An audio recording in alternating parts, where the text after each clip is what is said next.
All right, welcome everybody back to the Still Curtain podcast. Your normal host, Tommy Jagai, still out with taking care of his newborn child. So definitely shout out to him. Hopefully he's watching today. It'll just be me today, Shayne Kubas, contributor to Still Curtain. But a little bit of a shorter show today, just myself here. But we're going to go over everything we normally go over today, talk about some trending Steelers news, talk about the offense finally showing some signs of life. So we'll get right into that. Again, let's start with, excuse me, the trending Steelers news of the week here. A lot to talk about with the team, especially with the win. Starting with the Steelers win versus the Bengals. Still ugly, unfortunately, guys. And if you're in the chat, definitely fire off some questions for me today since I'll be doing it myself. Definitely could focus on some questions for everyone watching. But again, an ugly win, 16-10. Still, looking for points, but the offense itself looks much better, obviously. First 400-yard game, we'll talk a little bit about that, and over 58 games, going into this week. So definitely some signs of life for the offense. It's going to be a big point of topic for the show today. But overall, you'll take a win, right? This team still won the way that we kind of want to see them not win, where they should be able to take over an opponent that's starting a backup quarterback, especially without Joe Burrow out there, especially. But they get it done. The first half was ugly, 7-3, but they ultimately finish it out. So some winners for me for sure. You have to start with the offense in general. I mean, not everybody played well. There was definitely some moments where you wish you could have gotten more out of Deontay Johnson, especially with the little fumble fiasco and him just kind of waltzing around, not sure what to do, I guess, or whatever it may have been. But that, for the most part, wasn't a big issue. The run game was still very solid, still strong. Najee Harris got his turn. We'll talk about that too. But a big winner, especially Kenny Pickett. Looked like an NFL quarterback for really one of the first times all year. Had one of his best games, if not his best overall game as a Steeler. Still no touchdowns. That's going to be a talking point for everybody. But he gets the win, 278 yards, really efficient. Had a couple big plays down the field. Like that's what we need to see from him moving forward if we're going to have him continue to be the quarterback going into next year. So hoping you can continue to see that for sure. Some other winners, you got to give TJ Watt. I mean, granted, he's pretty much always going to be a winner every week, but two more sacks. Currently now tied with Daniil Hunter after Monday Night Football with 13 and a half sacks on the year for the sack lead. On a 20-plus sack pace again. Can he do it? Sure seems like it's possible. I mean, it depends on how we finish out the year and how much they need to play, because they didn't play a lot of snaps for the first time really all season. They only played about 41 defensive snaps, I believe. So getting that production despite not being on the field much is definitely really encouraging. Some losers. I mean, Jaylen Warren kind of came back down to earth after just a torrid stretch for the past few weeks. I mean, over 6 yards a carry for the last few weeks. You had the big game last week where has like over 100 yards on 9 carries, and everyone was calling for him to get the ball more. And I think that's still true. I'm not saying that that was the wrong thing to say, but him and Najee work really well together, right? Like you have to acknowledge that this is a backfield tandem and not just a backfield that you could sprinkle in one or the other. They both have to touch the football 10 plus times. They both did in this game. And despite the fumble, Warren still had a good game, just maybe not the same level we'd seen from him previously. But still, that duo is really the lifeblood of the offense, had been even before they started to pick things up in this last game. So you hope you can continue to see more of that.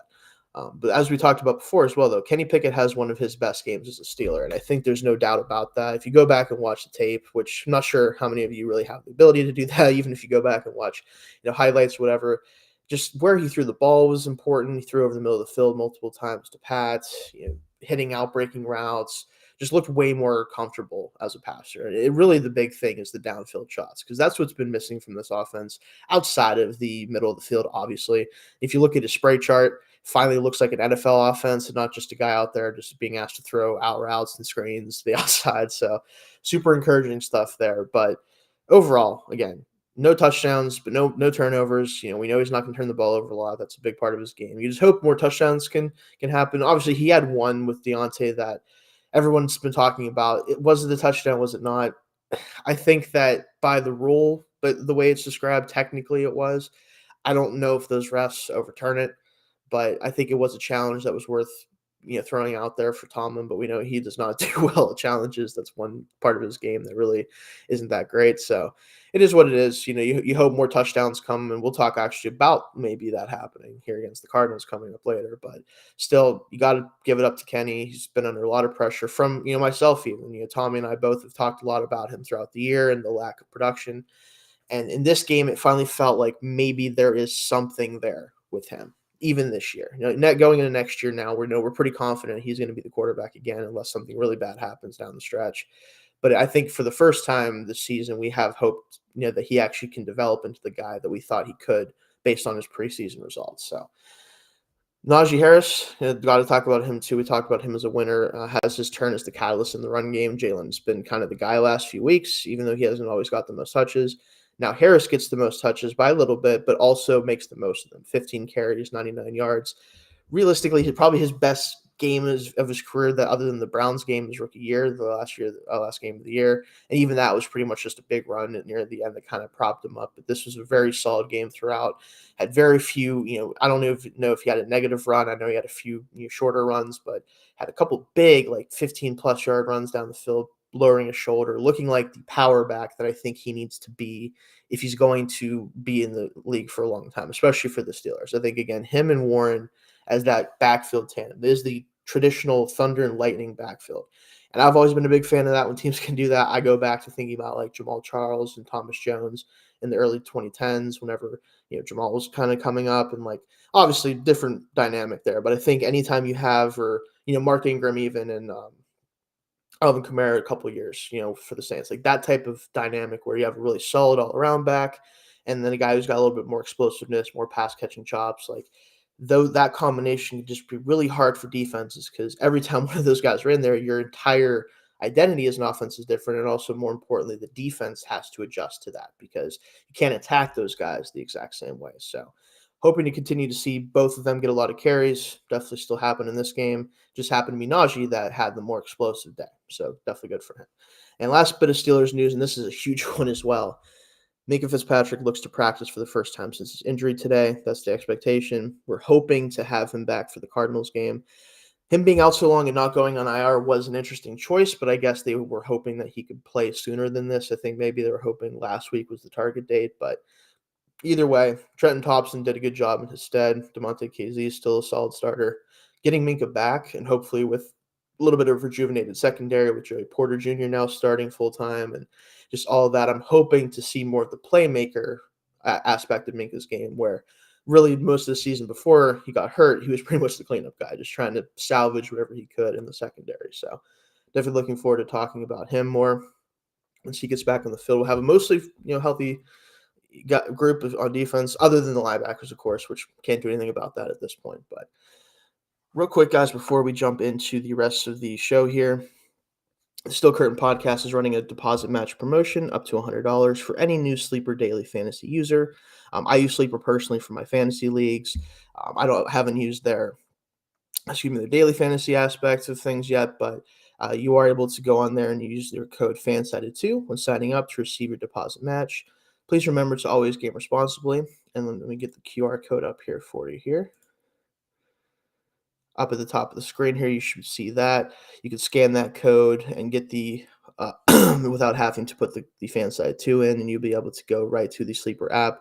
It'll take you there to sign up if you're not already a member there. So scan the QR code on the screen to see if you qualify. Moving forward here, we're going to talk about the Steelers offense. That's definitely the biggest topic of conversation around this team right now. We're going to jump into can the Steelers offense build upon their post-Canada debut? It's very funny and I think very telling, and we've talked about it for years now, really, but especially on this show for this year, that we really weren't 100% sure how much of the blame to put on Canada, just because the quarterback situation was rough and Kenny wasn't playing well within it and all this stuff, right? They have issues everywhere. But I think it's telling, and I think it may have been even worse than we gave it credit for, considering the fact that the last game that the Steelers played without Matt Canada as the offensive coordinator before this week was a 400-yard performance total. Granted, it wasn't a great performance. That was the Browns' playoff game, I believe. But still, you get 400 yards before he shows up as the offensive coordinator. The first game without him, after so many games, 400 yards again. That's pretty telling, is all I can say there. I mean, to get 400 yards after years of waiting for it, the first time, I would understand if it happened after he left a couple games, they get going. And I know the Bengals defense hasn't been very good this year, yards wise, given up. But still, to get 400 plus yards right after the guy's gone, I think that's all you really need to know, right? I mean, we knew he was an issue. He may have been even more of an issue for this team than we gave him credit for because of how much different things looked just after not even a full week of preparation without him there. So definitely encouraging. And we're going to start with the most important thing for me. Finally began using the middle of the field, and Muth has a career day. And that was the most disappointing aspect of the Steelers offense so far this season. I know he was hurt for part of the year as well, but when he was in there, Pat Freiermuth just didn't do anything. It felt like he wasn't really asked to be a part of the offense in the way that he had been really his whole career up to that point, even his first 2 years, where he was very productive overall. Was one of the more productive tight ends in the league when he was playing. He had some injury issues, of course, with concussions and stuff, but on a per game basis, he was very, very good. He barely did anything all year, even before he got hurt before this game. And then he comes out in this game, puts up 120 yards on 11 targets, 9 catches. He was the catalyst in the passing game for the first time all year. And I think it really is the most important thing that they can do moving forward for Kenny Pickett, where, yeah, you want to attack the middle of the field. The best way to do that and protect the football, throw to the 6'5" tight end that is going to catch everything for the most part. I think Canada got away from the middle of the field primarily because he was afraid of turnovers for an offense that he knew was not going to be explosive. He knows his offense is not going to be explosive because he doesn't game plan it to be explosive, clearly. He's not trying to create explosives. So instead of trying to protect, he tries to protect the ball instead of putting it out there in harm's way. And even though he did that, it still didn't lead to any points. And now we do it in the first game back. We still don't turn the ball over, but we were able to attack the middle of the field, right? So it's this back and forth of there's risk management and then there's just being too conservative. We were so far on the conservative end of things that it kept them from creating anything in the middle of the field. First game without him, they're like, no, we can't do that. That's not how the NFL works. It's not how offense works in the NFL. We have to be able to attack that. Real quick here, we have a chat here. So put this up here for you guys. So I'm not going to sound like a real fan, and it pains me. Every win is a further setback, more time for Kenny, less draft stock, less looking for the guy, and less call for change. I understand that. I do. I know you're returning watcher here, our Barley 18, but I understand the sentiment. I'm not saying that I'm not saying that Kenny is definitely the guy all of a sudden, right? But I think it's telling how different he looked individually around the offense without Canada calling plays. I think it's very interesting to see what he can do the rest of the year now that they have the ability to attack parts of the field that they weren't trying to attack before. Because in college, Kenny was a much better passer in the middle of the field than he was on the outside to the numbers. He's not been a bad passer out to the numbers considering how often he's asked to do it as a pro, but he still is better as a middle of the field thrower. The fact that, again, Pat has a career day, Kenny has one of his best performances. I want to see what he looks like moving forward before I make that judgment. And yeah, again, for what to get embarrassed in the playoffs and Mikey T to have another non-losing season, that's the standard now. Don't blow Tomlin's stream. Who cares about being an elite team? Again, totally fair. I'm not saying that this team is all of a sudden fixed by any means, but I do think just the small changes that they made already, right? Being willing to go to the middle of the field, being able to use 13 personnel. It's a big thing that they used 3 tight ends multiple times in that game, more than they had all year. And I think that helped open up the run game for Najee a little bit. I think it helped open up things in the passing games that did throw out of it a little bit. There's things you can do because we're not going to change this offense overnight. Like, they're not going to put in a new scheme. That's not how that works, unfortunately. It'd be great if they could. It's the middle of an NFL season. You cannot do that. But what they can do is they can take out plays that weren't working. This, not doing the 2nd and 10 runs, not doing the sprint options constantly with just shrinking the field and only having 1 or 2 guys to throw to. They can go over the middle of the field more. They can purposely do so. That type of stuff is what we already saw just in the first week. More might be coming that can help open this offense up even more. And if Kenny's confidence can get back, we saw at the end of last year. I know he wasn't, putting up explosive numbers or putting up a bunch of touchdowns, but the offense was at least moving well enough with the run game as the catalyst. And I think you could get back to that and even a little bit more with this current grouping now that they have Faulkner and Sullivan running the show. So that's what I'm hoping. And speaking of the run game, we talked about that earlier. the run game picked up right where it had been in recent weeks. So that wasn't an issue because there was, an element of Canada's game where he was really getting the run game going down to the sidelines, being able to be with the guys on the offensive line and the running backs. I think that really helped him kind of get the running game back on track after really a rough start to the year. And I was curious, would that change at all? Would there be any differences in the run game? Would they start to regress there?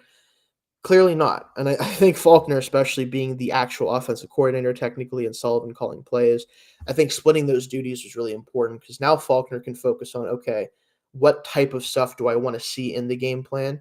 What plays do I want to see run? And then I can let Mike know, okay, this is the type of stuff we want to run. Let me focus on working with the guys. You focus on calling plays. I think that is the key to this right now because I don't think it's going to be the future of this offensive coordinator position. At least I hope not. Maybe they can prove me wrong down the stretch, but it's a small sample size no matter what. I don't know if I want to, commit to something like this long term. But I think having those guys split those duties is really important so they can continue to coach the quarterbacks in Sullivan's case and the running backs in Faulkner's case. That's really going to be a big thing down the stretch. And it showed up in this game that Faulkner clearly has his pulse, the pulse of that running back room and knows what to do with it. So that was definitely huge as well. And we talked about this a little bit ago. Again, broke the 58-game streak of 400 yards not being eclipsed on offense. Is a 30-point showing next? That's, for me, the next step for this offense. Is we've seen you now move the football, sustain drives, have way more plays than your opponent. Again, the Bengals are in a tough spot. Their offense is really rough. They couldn't really run the ball. They didn't try to run the ball. They asked Browning to do way too much. All that is the case. However, you're about to play a Cardinals team that we're going to break down here a little bit that you can certainly put up points on. You can certainly put up yards on. We need to see it against a team that they're clearly better than, and we need to see points this time because obviously 1 for 4 in the red zone is rough as an offense. They had some miscues, all that stuff. This offense is not all of a sudden going to be a top 10 offense, but I think it can be a middle of the road offense. And if you compare that to what we were before that means a lot of games we can win that we couldn't win before, and some games that we might be able to put away that we haven't been able to put away before. And I think this game coming up against the Cardinals is going to be the test for this new offensive. What can they actually accomplish as a unit totally? 16 points was not enough against most teams. It hasn't been. That's been our biggest issue.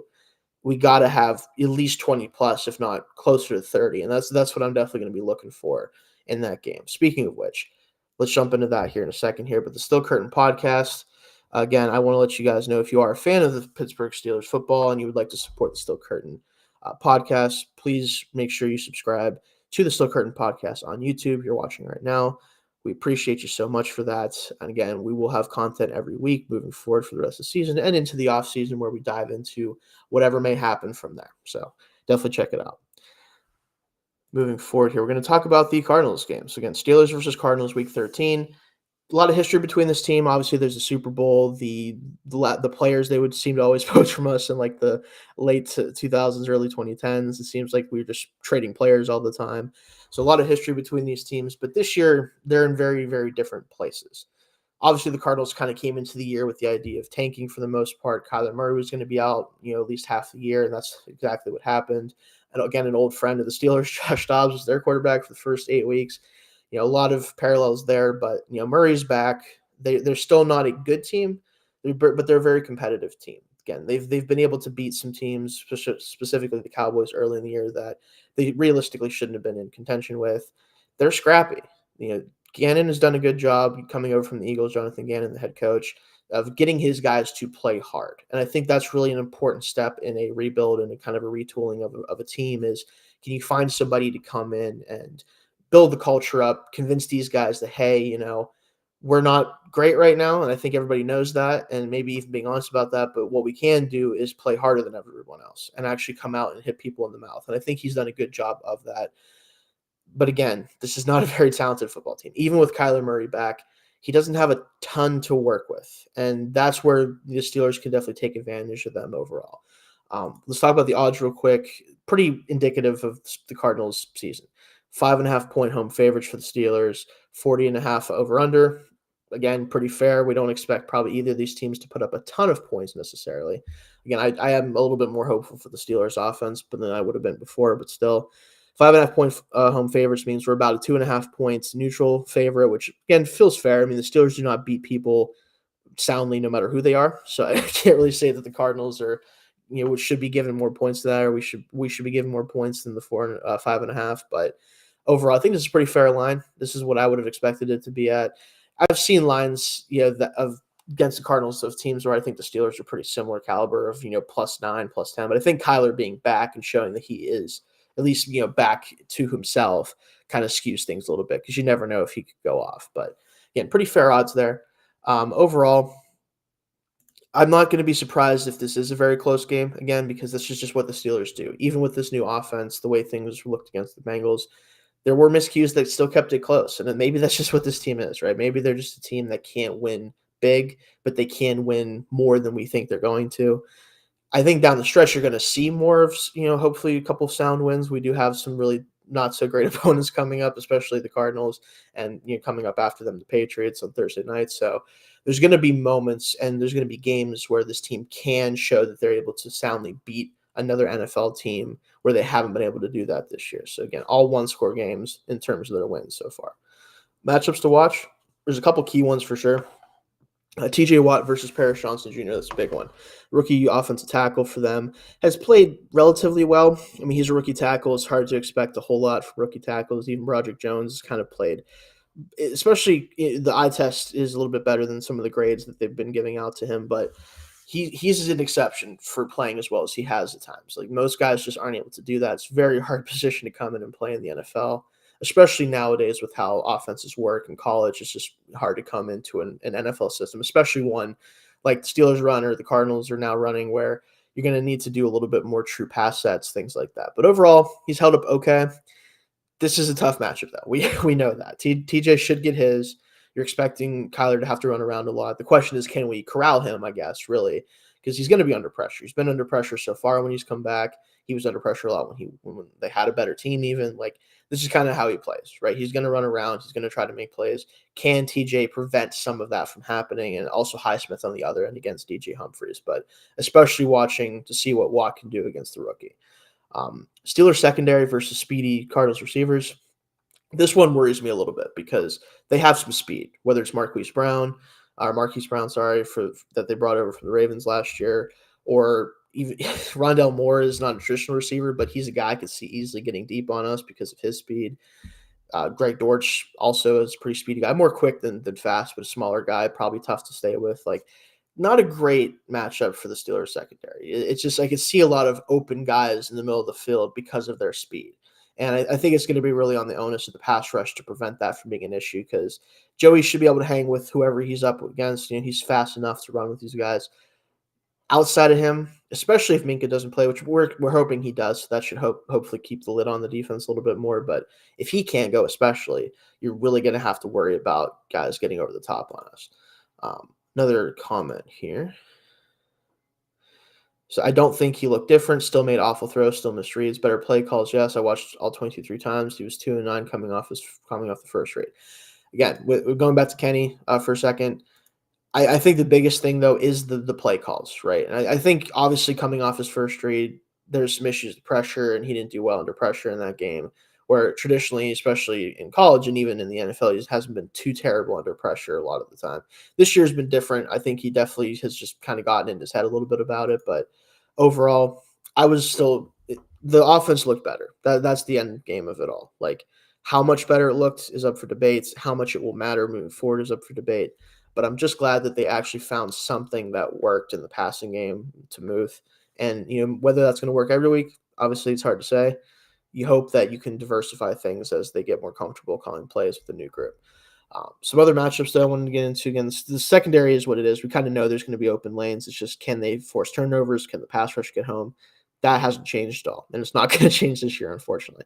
But talk about Kenny Pickett again. Kenny Pickett versus Cardinals safety tandem, especially. Budda Baker, and I thought I had his name written down here, but I know there are other safeties also very good as well. Those two especially, how they decide to play this, because there was a lot of middle of the field open against the Steelers generally because they know they're not going to throw it down the middle of the field, right? They're willing to give lanes down the middle because up to this point, they haven't shown that they're going to stop that from happening, right? They can play the sidelines. They can squeeze the sidelines and prevent big plays down the sidelines. Now with Muth showing up the way he did and just proving that they're willing to do it. because they hadn't put it on tape that they're willing to throw down the middle of the field. Now that they have done that, our defense is going to overcorrect, because I feel like if you play a lot of middle field close against this team, Deontay and George Pickens can both stack and shed on the outside and get up the field and get down on the sidelines. We've seen it happen multiple times for Deontay. We've seen George Pickens do it. That's something that they could go to if they try to close up the middle of the field as an overcorrection to what the Steelers are doing now.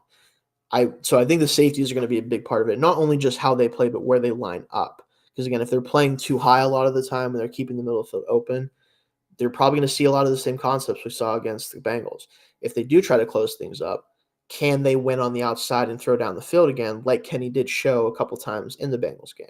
I think either way, there's an avenue there to get a lot of chunk yardage, because, again, the Cardinals just aren't that great of a defense, realistically, especially at corner. They're just not that great at corner, man. I mean, against our receivers, we should have a very easy matchup. I say should.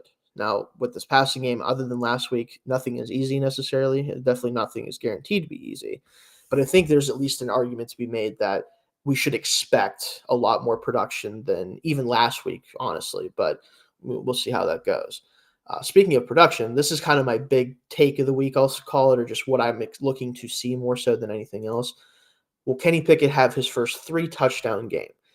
That feels like asking for too much from him at this point. I mean, he has only 6 touchdown passes on the year, so he'd be getting half of them all that he already has in one game. But this is what we need to see at this point, right? We need to see this offense come out and actually score points, and I think specifically through the air, because if we're ever going to see Kenny be the best version of himself, even though the confidence looks like it was back against the Bengals, him scoring the ball 3 times to the air would be huge for him. Something he hasn't done as a pro. He's only had 2 touchdowns once, I believe it is, or twice. It's one of the two. Who knows at this point? I couldn't tell you. It happens to him frequently. It's hard to tell. But honestly, this is a big thing for me, because the Cardinals are 15th in passing yards. So they're not giving up a ton of yards necessarily, but they've given up the 29th most touchdowns given, or they're 29th in touchdowns allowed. That's a big thing for a team like us that is trying to find their identity on offense now that they've fired Canada. I want it to be more of Pickett, just because I want to see him do it. I want to find that answer out right now while we have the opportunity to find it out. But it's still probably going to be a heavy dose of the run game. We're probably going to run the ball a lot in the red zone, but just get a couple passing touchdowns. Just get him where he's comfortable and he can show, okay, I actually can score the football through the air. It just hasn't done it much. He has the lowest touchdown percentage of any passer with over 500 attempts to start his career. That number has to come up. It just has to. So if it's ever going to happen, this feels like a good week to do it. He'll have a couple other opportunities down the stretch to do it as well, but realistically, this is probably his best bet down the stretch. Talk about some keys to success for the Steelers. Other than what I just talked about with Kenny, I think him getting the ball in the end zone a couple times through the air is going to be really important, because not just for winning this game, but again, for his confidence, because we need to see him get to the point where, okay, we can trust him with the football to throw 34, 30, 35, 40 times a game if we have to. That's the thing he hasn't proven, because we haven't really given him the chance to prove that, is in a playoff scenario especially. If you go up against whether it's the Ravens or Miami or whoever it is, can you go blow for blow with those teams if you have to? We have not found that out. I mean, I personally don't think we can anyway, but I at least want to find that answer out at some point before it's too late. Because going into next year, if we still don't really know enough about Kenny, what do you do in the offseason? We know the Steelers aren't going to move off of him, so they're not going to draft somebody else, at least not somebody high that can actually take his job. They're probably going to roll with the same group of guys as a quarterback, and they're probably going to try to do the same stuff they did this year, just with a different offensive coordinator, just hopefully with more success. So we might never really find that answer out with him until it's too late to know if we should keep him as a quarterback long term. So I want to see him air it out a little bit against a team you can do that against, and hopefully one that you can afford to make a couple mistakes against and still win. Let him go out there and prove that he can do it. That's definitely a big key for me. Also, of course, you have to keep the running game up. The Cardinals are a very bad run defense, one of the worst in the league. They're just soft in the middle. They don't have a ton of beef in there. It's tough for them, so it's nothing against the Cardinals necessarily. But because of that, you have to take advantage of that. I think a big one is going to be Najee again. I think he's the guy that, because they aren't so big in the middle and they're not super tough, in my opinion, they play hard, but I don't think they're just not set up to succeed against the run right now. That's got to be a guy that you get going. And then obviously Warren is going to get his hopefully too. But I think that if I had to guess who has the better game again, probably Najee takes it again. And not that Jalen isn't going to play well, but I think that he just matches up better with this front and trying to run against them. Not a ton of speed out there, so his lack of explosiveness won't be as much of an issue against a team like that. Overall, though, the running game should have a ton of success. And, maybe they don't need to throw the ball a lot, and maybe the 3 touchdowns thing is asking too much, but I'm hoping that they at least try to establish that in this game too. Um, Defensively, it's about the pass rush like it always is, right? The secondary is going to have issues with Kyler. It's going to have issues with the receivers. We kind of know that. I'm also a little bit worried about Trey McBride because he's been on a heater since Kyler came back, and we're not great at, especially without the linebackers now, not so great at guarding tight ends traditionally. So watch out for him for sure. But the pass rush has to get home, and generally we have to force probably 2 turnovers because the Cardinals can play on offense, especially with Kyler back. Like, they're going to be able to put up points if you let them. If you do not get after Kyler enough, if you don't take the ball away a couple times, they're going to probably score 20 plus points, and you're going to have to then hold serve with them back. And we haven't shown we can do that yet. So let's get the pass rush going. Let's get a couple turnovers. Traditional, every game that they've won, that's exactly what happens. They get a couple turnovers, a couple sacks, whatever it is. Same keys as always for the defense. So no changes there. Last thing we'll talk about, unless we get any more chats here, is just game predictions, right? And obviously it's a bit of a shorter show with me doing it myself, but I wanted to spend some time on this one because I have a couple specific predictions on top of just the score. So I'm going to go with a 28-17 Steelers win. It's our first 2-score win of the year. I do think that this is the week to do it, even though I do think Kyler is going to be able to move the offense for them and get some points on us. Ultimately, it's not enough because I do think Kenny does have a 3-touchdown day. I think either Najee or Warren, probably Najee, like I said, gets that other score on the ground, gets us 28. Boswell has a bit of a rest after just a really rough season for him in terms of having to kick a ton of balls. Glad to have him. Definitely not complaining that he's kicking a lot as long as it's points, but he's the second leading scorer technically, I think, on the team or something. I forget exactly. I'd have to double check that, but he's like scored half of our points. It's pretty insane. So he gets a little bit of a rest, just a couple, just a couple extra points, and we get a pretty comfortable win. But on top of that, I want to say that I think TJ has another big day. I think against a rookie tackle, against a guy that is going to run around and give him opportunities to get some sacks. I think he's going to have a 3+ sack day. I think he's going to really firmly put himself, ahead in the sack race and give him a chance that now that Garrett has his injury and some other guys are slowed down a little bit, give him a chance to collect another Defensive Player of the Year or at least another sack title. That's definitely something I see happening for him. So let me know, you guys, in the comments. Let me know what you think is going to happen in this game, specific predictions, score predictions, whatever it is. And we'll get, we'll be back with you guys next week. I will hopefully not be by myself for that one. I'm going to try to find some Patriots guys to jump on and talk about the Patriots a little bit because they've had obviously a very rough season. So we'll talk more about them next week before Thursday night. But again, we go live on YouTube every Wednesday at 1:30 p.m. Eastern Time. Hopefully we'll be back with our Tuesday shows as well, starting either next week or the week after when Tommy gets back. So we'll start that up again. And thank you all for joining us on the show today. You can follow me at Shayne Kubas on Twitter right here on the screen. I'll pull it up for you guys. Tommy's not here right now, but you can follow him for Steelers content at TommyJagGuy. You can download the Still Curtain podcast wherever you get your podcasts. Also check us out on YouTube, of course, or ask Alexa to play the Still Curtain podcast. Thank you for listening to the Still Curtain podcast. And again, I'll see you guys next week.